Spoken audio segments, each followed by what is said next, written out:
Hey, yo, my whole clique bout it. We take yours while you pout about it. Truck, step out, wanna crowd around it. You can see me on Optimum TV. On your bathroom, turn the light out, scream, Bloody Mary.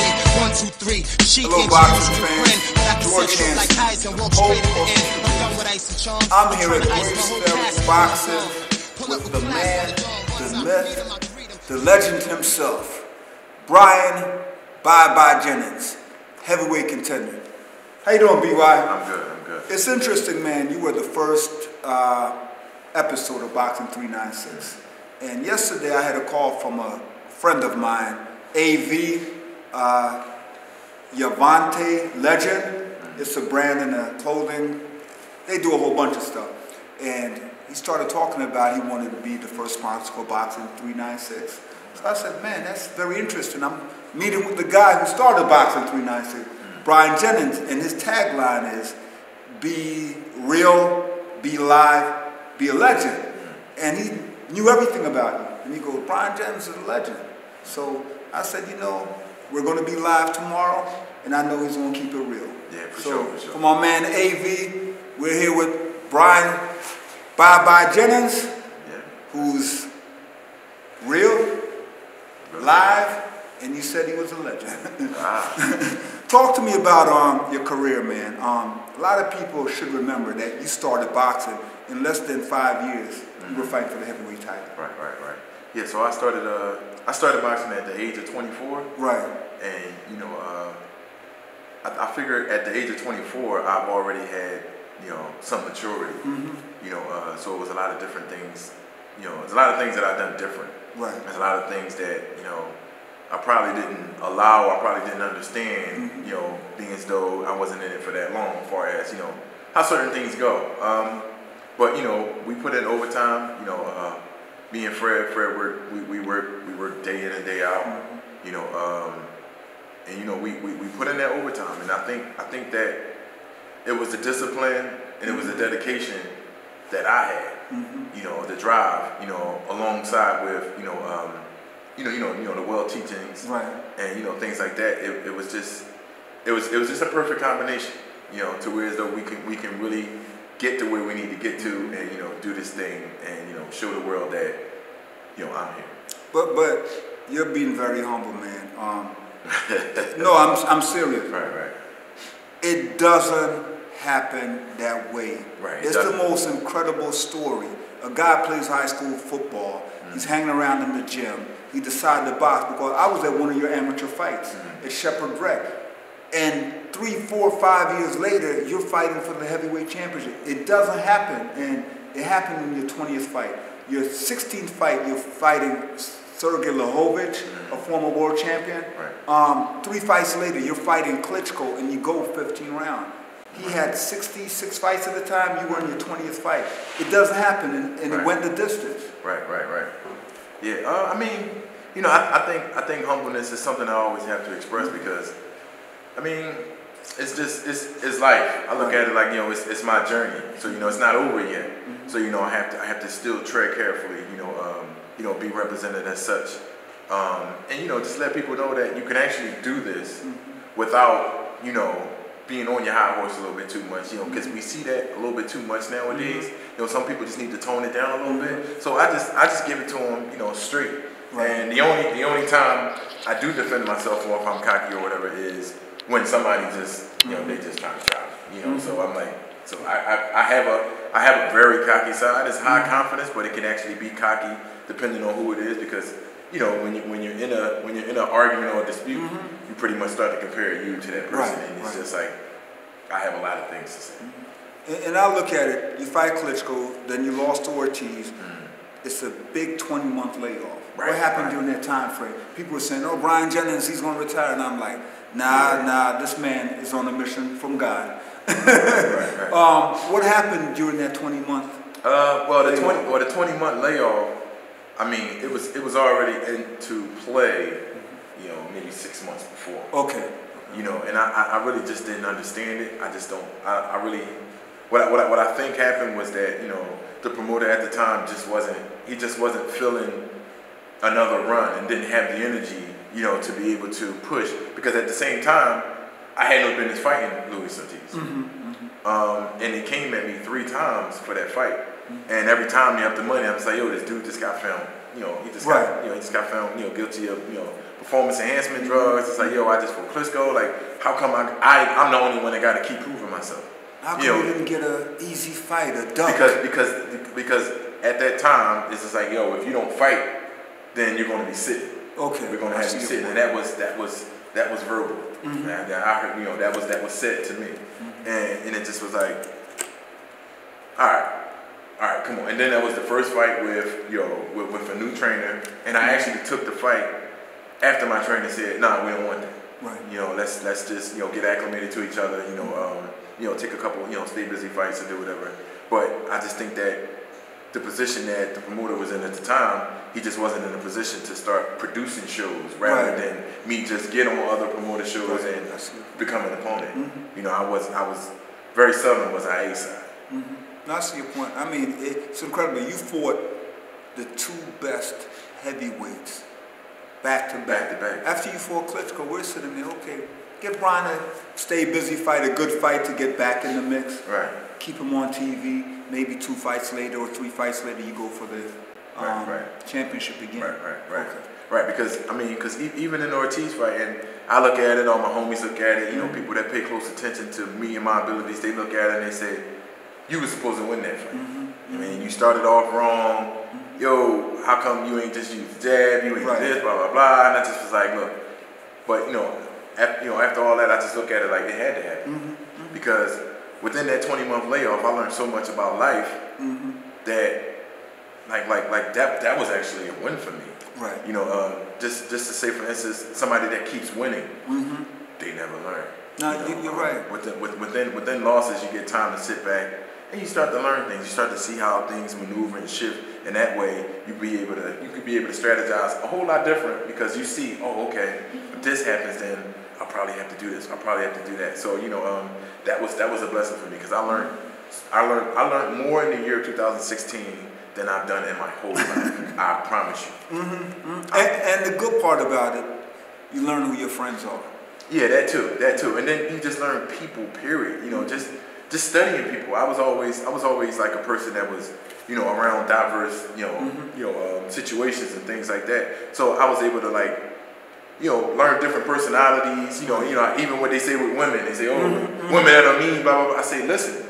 I said they're mean because they want something. Right. People are mean because they want something. People are mean because they don't have a particular thing. Right. So, just trying to understand because you're never going to escape it. You're always going to run into somebody that has a problem that you looking at, what did I do to you? So, just learning people, learning the business, learning me, most importantly, and just being able to maneuver and move forward. I've done a lot of things that the average boxer, especially in my position, or within the years of my experience, they'll never get a chance to see. Only upper echelon, which I would consider myself, but only upper echelon, great business-minded fighters will be able to get these, get these positions that I've gotten, and being able to, sit down and negotiate, be able to say, no, I want this, I want that, and then at the same time, my team with my lawyer and my manager. They allowed me to express that. Right. They didn't say, no, just be quiet and let's do everything. Right. Be quiet and then we'll talk. So it's like with my first conversation with Bob. Bob, you're now a lot of people who don't know. You're with Top Rank. I'm with Top Rank. You with Top Rank. 3 fights already. Right. So my first conversation with Bob, Jay and Josh, my manager and my lawyer, they was just saying, well, I think it's better if you talk to him. Okay. Because they respect my perspective. They respect the way I lay out things. I'm very articulate and I have a clear mind of what I want, what I can say, and it's coming from the horse's mouth rather than somebody else selling you wolf tickets. So that's things like that are honored, and those type of things happen all the time. Have you been on the island? Yeah, I've been to Prince Island. Jay Prince has. I've been to Prince Island. Wow. Any Jamaicans on the island? No, it's the island is in Belize. I know, but people in Belize are of African descent. So, but yeah, it's gorgeous. It's gorgeous. It's actually 2. 2 islands. Yeah, it's actually 2. One is 1 acre and the other is 2 acres. And ain't no telling what he done in between time. You know, I knew when I was leaving, he was just about to get started a new project on the existing on the finished island. You know, with building more villas and stuff like that. So it's gorgeous, and the water all the way around is probably 5 feet for the next. I mean, you got some deep spots, but you can walk. You can walk a half a mile, quarter mile in the water. Oh man, out, and it's just like wow. Whoa. You know, with Jay Prince, your manager, there's actually a Jamaican who worked with him a long time ago. Oh, okay. Bushwick Bill. Oh, okay. Ghetto Bushwick, boy. yeah, You know, yeah, Bushwick's Jamaican. Yeah, okay. I mean. Now, Bushwick is Jamaican. Okay. Bushwick Bill, he's Jamaican. It's my job to know every Jamaican. Oh, okay. That's my job in life. Yeah. I got to know every Jamaican. Yeah. No, that's good. So your manager, you have these 3 fights, man. Impressive. 3 knockouts. Right.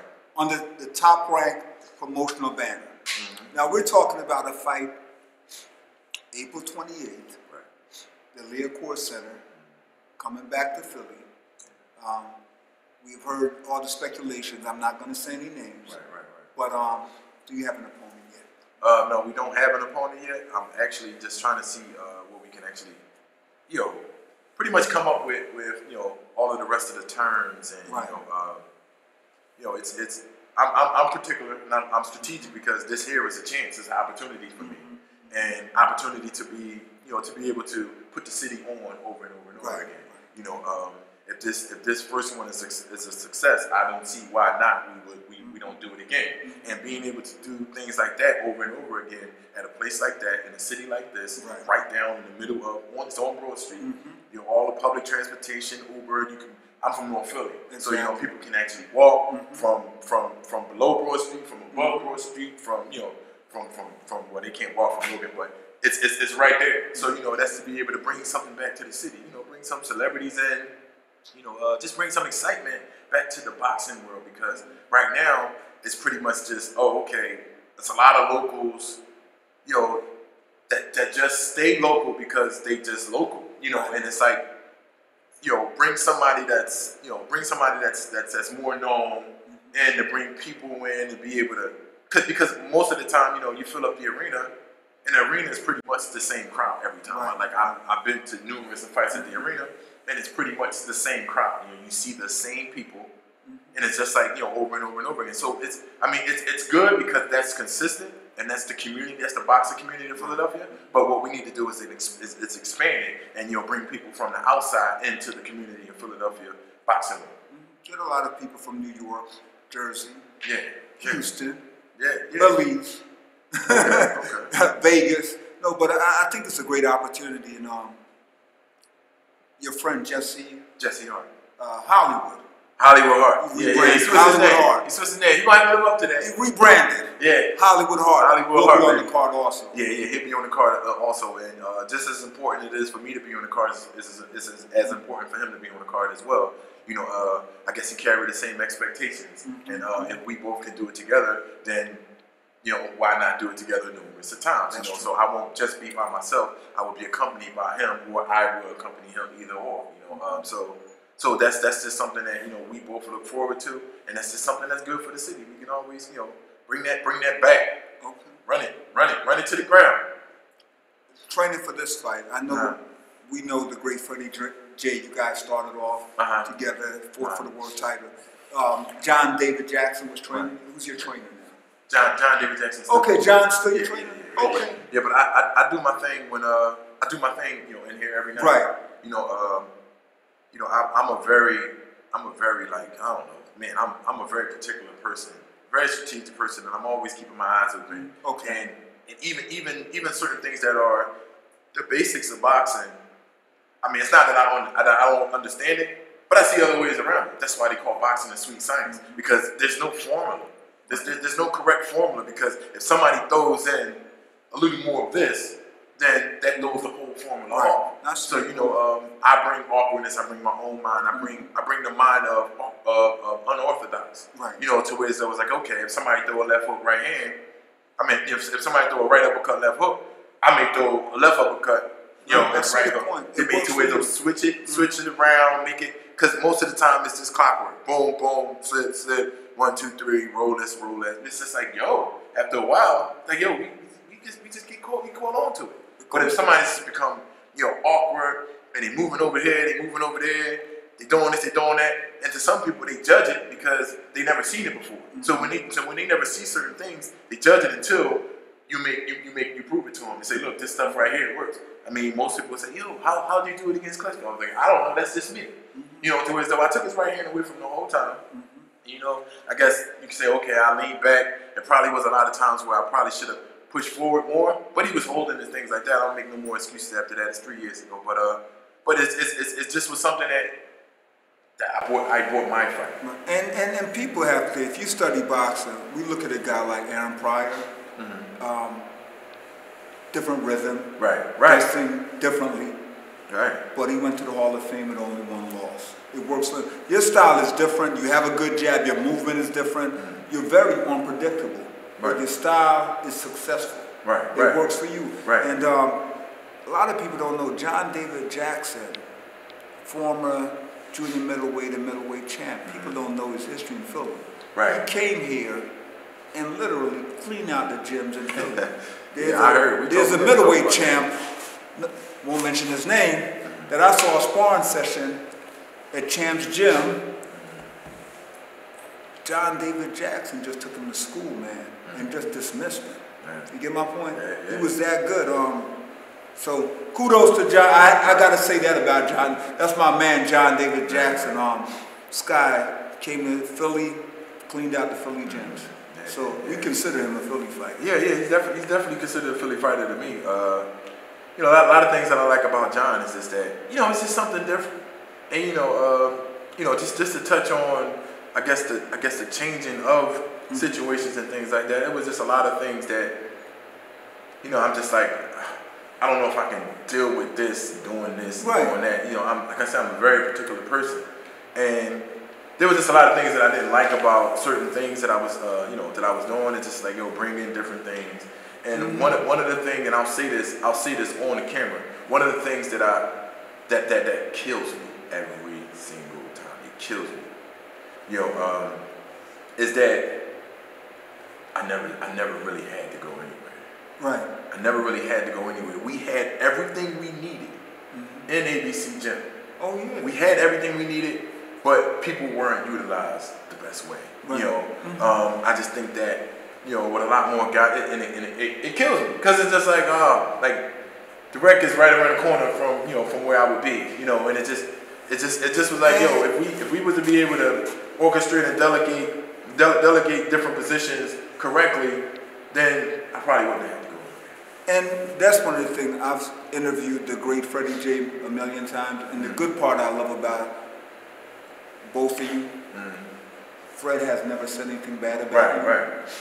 You have never said anything bad about Fred. Right. And I always tell people, why didn't you ask Fred this question about Bryant? Why don't you ask Bryant? I said, I'm not going to do it. Right. Because the reality is, that's a father and son team. Right.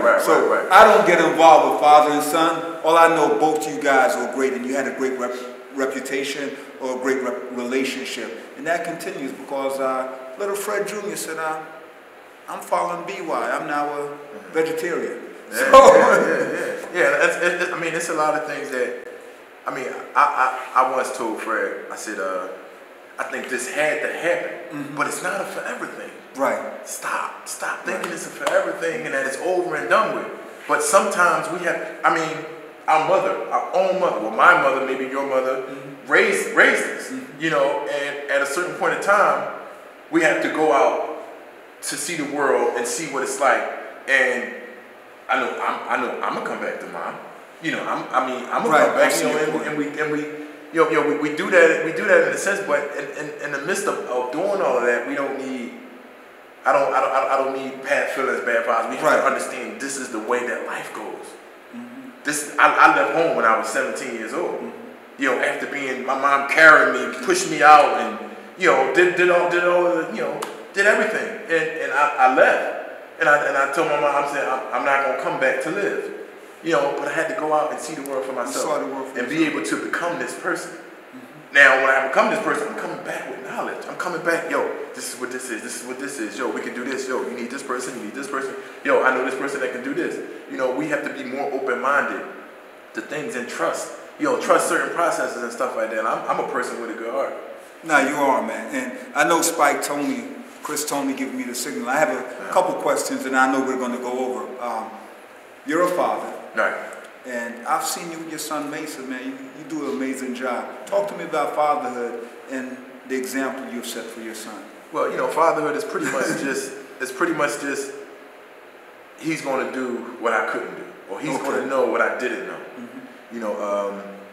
Growing up, there was a lot of things that we weren't open to.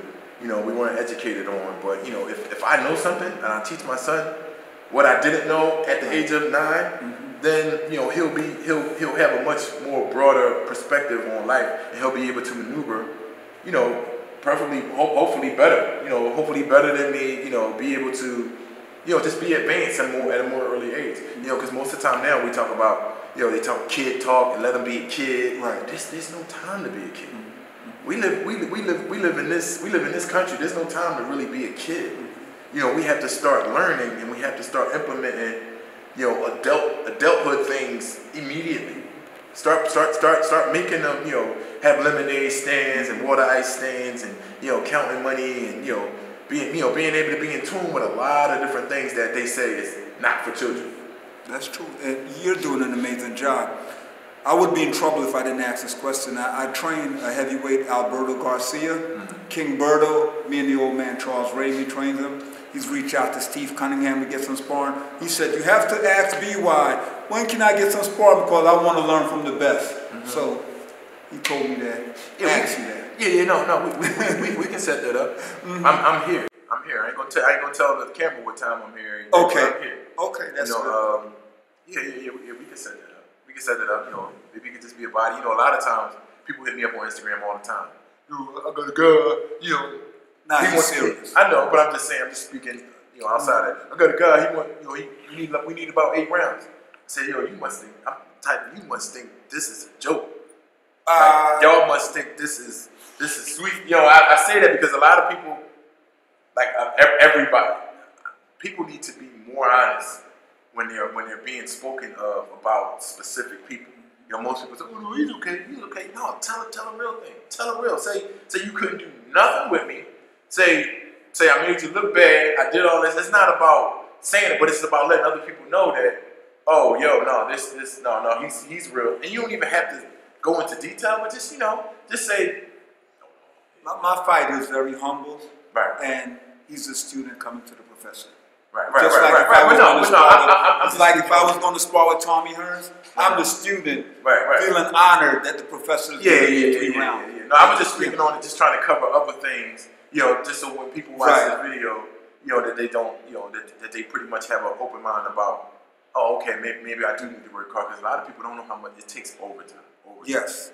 Overtime. And the other day I got a little under the weather. That's why I got my team. I got under the weather because, I just worked too much and not enough rest. So I had to sit down for a whole 18 hours. So that's just some of the things that that I do on a daily basis. Last question.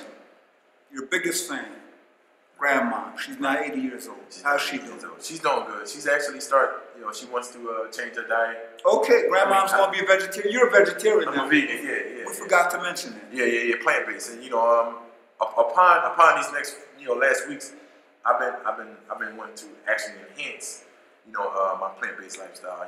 Just starting to cut out a couple more things. There's been some news about certain things that's been going on in the plant based community. And I definitely want to up my eating habits and just do a little better. And at the same time, Game Changers movie. I'm featured in the Game Changers movie. It's a documentary of vegan athletes, elite upper echelon vegan athletes. You got Olympians. You have myself. You have Olympian weightlifters, bodybuilders. All of these guys are vegan, and this actually will be the turn of veganism. When this documentary comes out. Is grandma going to be in there since you're converting her? She's not gonna be in there. But she said she's trying to get another 10 years, and I said you better act like it. Okay, she can get another 20 or 30 years. Yeah. She's pretty good. She move around and she do what she do. She'll be at the Leah Court Center. Yeah, she'll definitely be there. She hasn't been to. It's been a while since she's been to a fight. Okay. Fights was away, and it's just like, don't even worry about this. I ain't worry about plane tickets and all that stuff like that. The grind don't ever stop. And if I'm grinding. Well, I have to say this, man, and you should be congratulated, or we should say this. You're one of the most humble athletes. You're always positive. You're a role model to a lot of people. We've never seen Bryant, Jennings in any controversy. It's always good things. Right. About your son, about you learning, about you promoting your brand, about you doing a lot of really great things. So you're a great ambassador for boxing, especially for young kids growing up in Philadelphia. Right. So I appreciate it, man. Tell the fans why they should continue to watch Bryant by Jennings. I've been watching you, God knows, since the first amateur fight or second. Yeah, well, you guys should continue to watch me for the simple fact that I give it my all. I show that it's possible. No matter what obstacles that's placed in front of you, you have to work. You have to work around them. You have to work through it. And you just gotta, if you want it, you have to go out there and get it. So you definitely have to have the ambition, the drive, and the discipline is very important. So you already know what it is. Your boy B.Y. Jennings, best heavyweight in the world. Yeah. There you have it, folks. Bryant by Jennings for your Avanti legend. He was live. He was real. And he's a legend. Continue to watch Bryant B.Y. Jennings. He will be at the Leah Court Center along with Jesse, Hollywood, and Hart. April 28th. You got to come out and get your tickets. It's going to be a barn burner on Temple's campus. Continue to watch Boxing 396. See you next episode.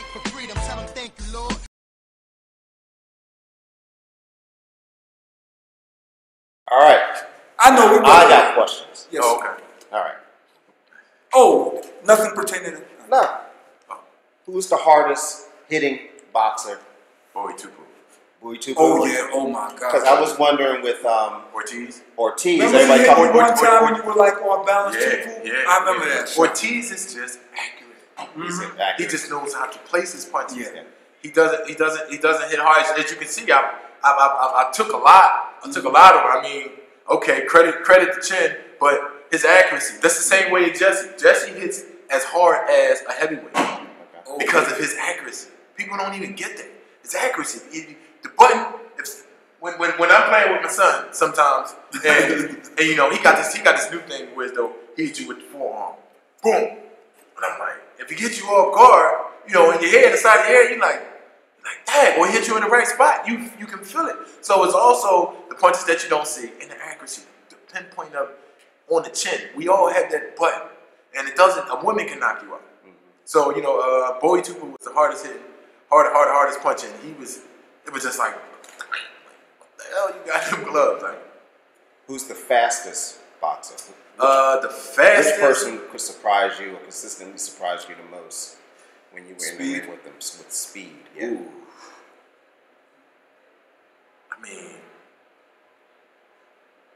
I mean, I already knew what Mike Perez was going to bring. Spooker wasn't fast.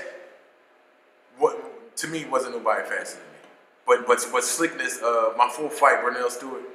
He looked like he could fight. He could really just fight, and he was just like technical, a little out of shape, but get by. Like, how the hell you do that? But yeah, my full fight, Burnell Stewart. Which boxer took you the longest to figure out in the ring? Probably Klitschko. Yeah, probably Klitschko, because once I looked at the fight after it was over, I'm like, oh my God, let's start this shit all over again. He won't be able to beat me. I promise you. Who would you like to rematch if you could?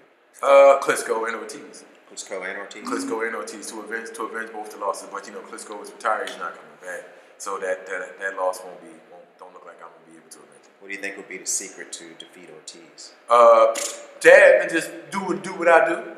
Just pretty much do just do what I do. I mean, I looked at the fight and I went right in first round. It's like, you ain't even trying to move. I ain't even trying to jab. I ain't, you know what I mean? And then he wanted to be complaining about Wilder fight being extended. And it's just like, I really thought that, okay, the ref was trying to be safe for me, but I'm like, yo, let me fight. You gonna have to put me on. You gonna have to put me down. So when that fight was stopped with me, it's like, all right, you hit me again, and I fell on the ropes, but I still was trying to survive and move around, but y'all stopped it.